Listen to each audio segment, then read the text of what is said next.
Hi, I'm Christine with Living Water, and today I want to take you on a tour of my home garden. Come on, come along. Here we have a giant rosemary plant that I've had for several years. I cut it back quite harshly, like at the end of winter, and it just grows back beautifully every year. I use this for cooking and for just beauty, the beauty of the plant in itself.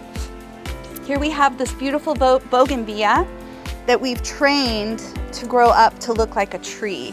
So we've taken the stems at the bottom when they were tender and when this plant was young, and we tied them together, and then we've trained this bougainvillea to grow more as a tree than as a vine or a bush. I really love annuals. Annuals are what makes my garden pop.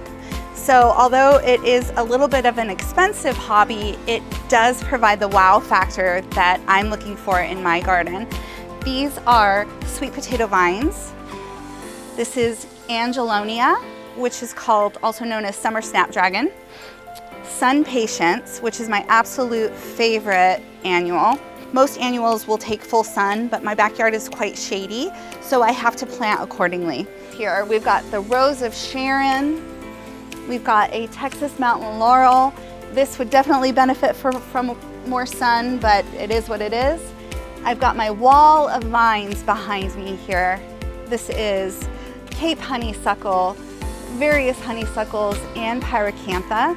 Last year, we literally whacked it all the way back. It was just sticks, and you see how much it has grown since then. Pruning your plants is absolutely essential for their health, and it is something you can't be afraid to do. This is my canna lily, which I just love. It was a little tiny bulb that I planted about 2 years ago, and every year, every summer, it just comes back stronger and stronger. I'm hoping for some blooms this year. I don't know if I'm gonna get any, but I do love the foliage. It's a great plant for interesting foliage. Now, I made a mistake here. I don't recommend this. These are my iceberg roses, and they were looking a little scraggly, as all roses do this time of year.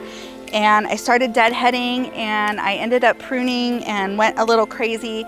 This is not a good idea. Wait until the end of August, beginning of September before you actually prune them hard. Learn from me. And over here, I have my wall of Jumanji. I have ivy, I have snail vines, I have hacienda creeper. I don't recommend planting English ivy at all. Don't follow my example, but it sure does allow for the wow factor, and it makes this a beautiful, lush wall. If you want to hide the harshness of a wall, I highly recommend a vine. Creeping fig is an excellent vine. Hacienda creeper, again, like I said, is an excellent vine. We could do bougainvillea, we could do pyracantha. All of these are good options based on where your yard sits and the light exposure. So down here, I've done a separate planter. There's actually two planters here, two elevations. This is a Bellegarde Anglia edger. So it's like a retainer wall, but actually it's more of like a curb. So it's just decorative. It's not retaining or doing anything functional. It's just aesthetic. And I've created this beautiful little planter in here, which again features more annuals. I'm trying to get away from all annuals, so I have done some perennials in here, like this Katie Ruellia, foxtail fern. These are cute. These are called tater tot arborvitas. So that's like a dwarf arborvita.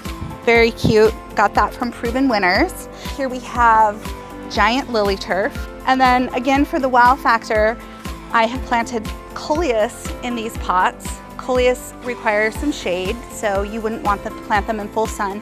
But because I have a beautiful canopy of foliage above me, I can plant interesting annuals like this. So I know that this looks pretty overwhelming, and it is. It's a lot of work, and Living Water can custom design something perfect for you, low maintenance, low water. So if you are interested in having Living Water come out and design a garden space for you, please call our office at 702-655-5593. Thank you.